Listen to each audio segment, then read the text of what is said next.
الگ سے یہ بات کہی گئی۔ پھر اس کے بعد چوری، اور عورتیں زیادہ تر اپنے شوہر کے مال میں سے چوری کرنے کی عادت ہیں، اس کو ذکر کیا۔ زنا سے پرہیز کرنا، اور اگر عورتوں میں یہ عادت پختہ ہو جائے تو بہت سے مرد بھی سدھر جائیں۔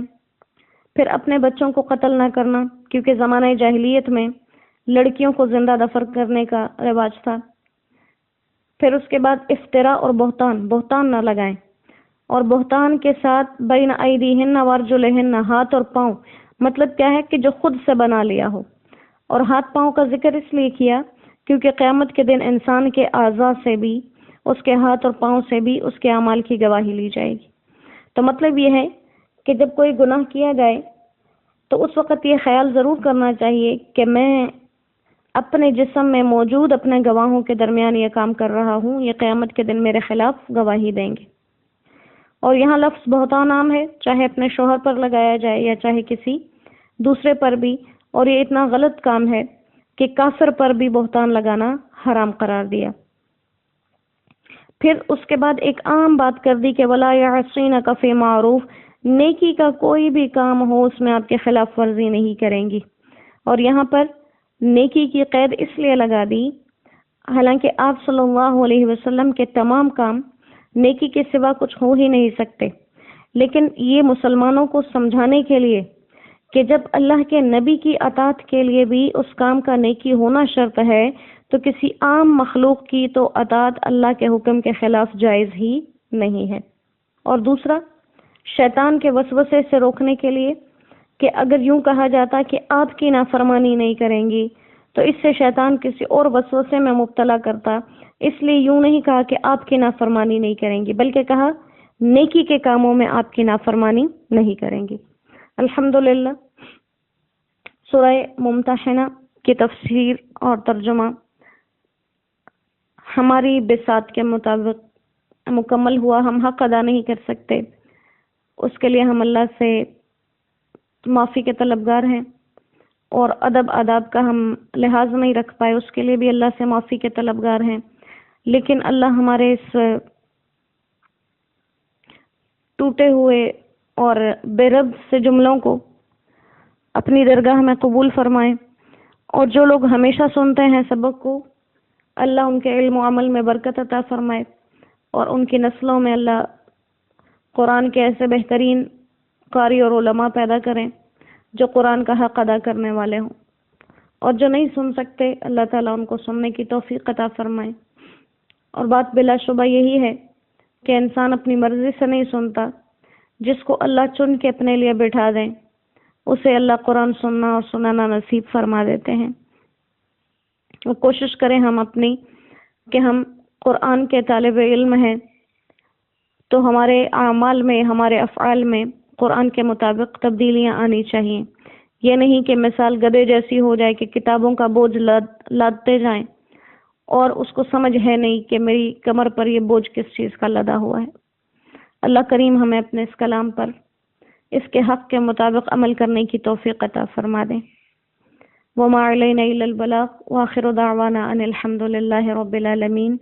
السلام علیکم ورحمۃ اللہ وبرکاتہ۔